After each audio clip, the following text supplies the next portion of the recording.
Assalamualaikum warahmatullahi wabarakatuh. Dalam ajaran Islam, terdapat beberapa amalan yang dapat mencegah seseorang dari siksa kubur, antara lain ilmu yang bermanfaat, sedekah jariah, dan doa anak-anak yang saleh. Namun, selain tiga amalan tersebut, dukungan dari keluarga, teman, dan sahabat juga dapat membantu orang yang telah meninggal untuk terhindar dari siksaan kubur. Salah satunya adalah menyirami makamnya dengan air. Meskipun beberapa kelompok umat muslim menolak praktik ini, namun bagaimana pandangan ulama tentangnya, dan apakah Rasulullah pernah melakukan hal serupa?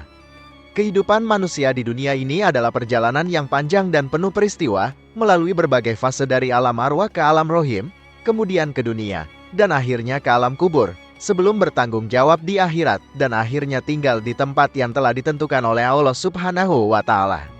Sayangnya, kebenaran tentang penciptaan manusia dan alam semesta yang telah diatur dengan sempurna oleh penciptanya seringkali disangsikan oleh manusia biasa dengan teori evolusi yang bertentangan dengan ajaran Al-Quran.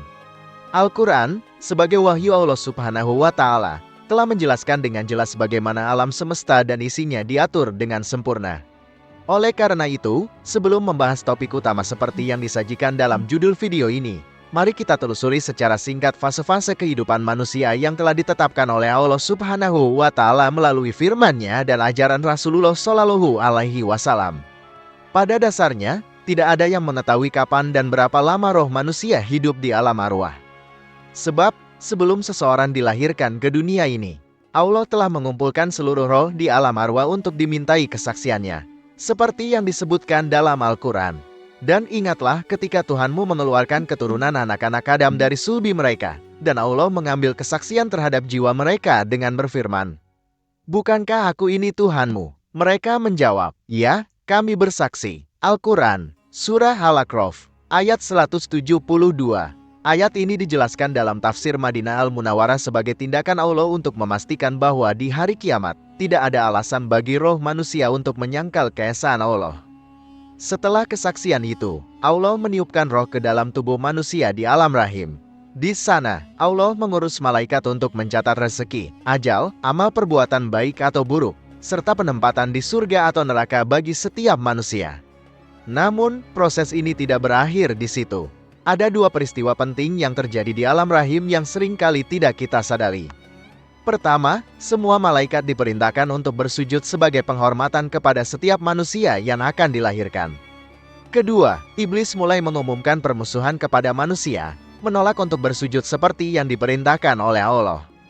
Sebagaimana firman Allah, "Maka apabila telah kusempurnakan kejadiannya, dan kutiupkan kepadanya roh, maka hendaklah kamu tersungkur dengan bersujud kepadanya."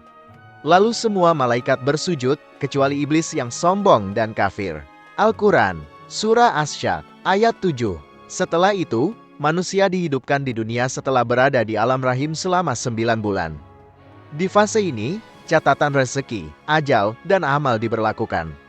Setiap manusia menjalani hidup sesuai dengan ketentuan Allah, diberi kitab Al-Quran sebagai pedoman. Namun, dunia ini bukanlah tempat untuk berfoya-foya, melainkan tempat ujian. Rasulullah Shallallahu Alaihi Wasallam memberikan contoh tentang bagaimana menjalani kehidupan di dunia dengan benar. Ibnu Mas'ud menceritakan bahwa Rasulullah Shallallahu Alaihi Wasallam tidur di atas tikar.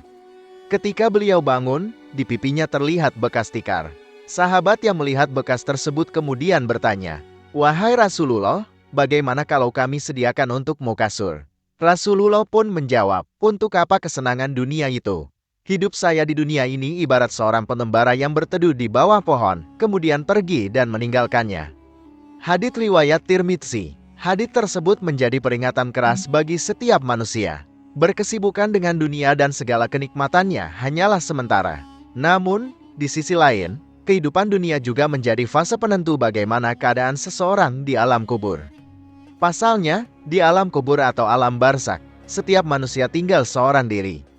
Tidak ada yang dapat menemani, kecuali amal perbuatannya. Alam kubur dapat menjadi taman-taman surga atau lembah-lembah neraka. Di alam itu, setiap manusia sudah mengetahui nasibnya sebagai penghuni surga atau neraka. Jika seseorang menjadi penghuni surga, maka pintu surga akan diperlihatkan baginya setiap harinya. Sebaliknya, jika menjadi penghuni neraka, pintu neraka akan terbuka setiap waktu. Sebagaimana firman Allah Subhanahu wa Ta'ala, kepada mereka diperlihatkan neraka pada pagi dan petang, dan pada hari terjadinya kiamat. Al-Quran, Surah Al-Mu'min, ayat 46. Namun, yang istimewa di fase alam kubur ini, peran keluarga sangatlah penting.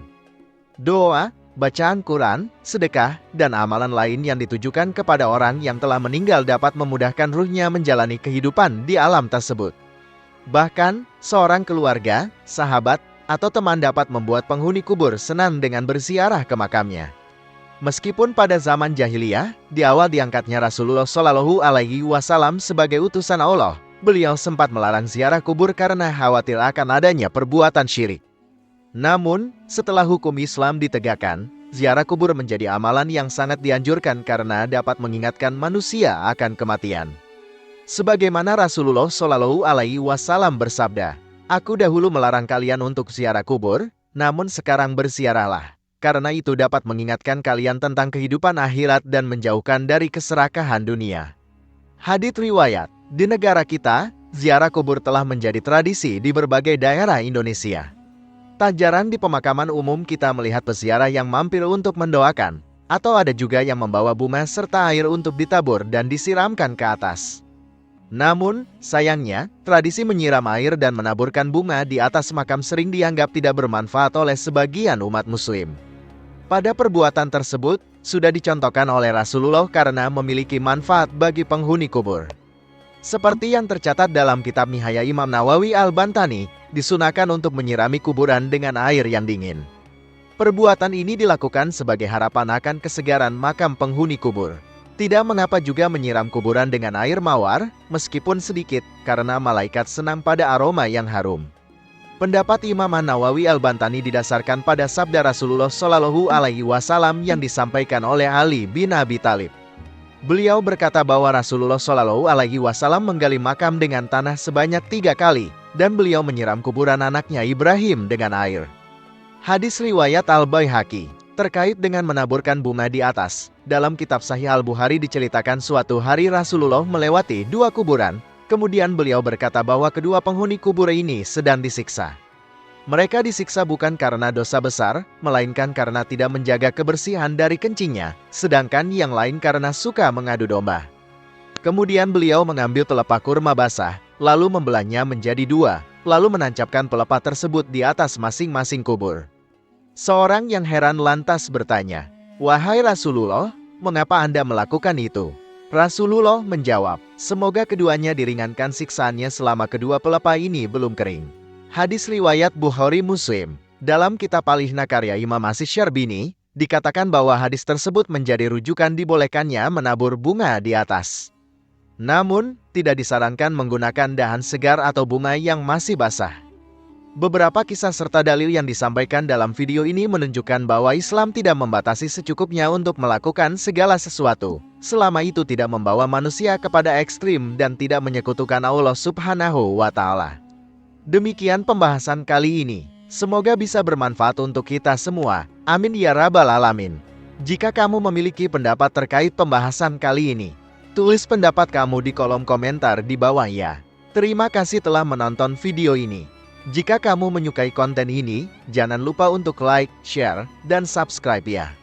Terima kasih dan sampai jumpa dalam video berikutnya.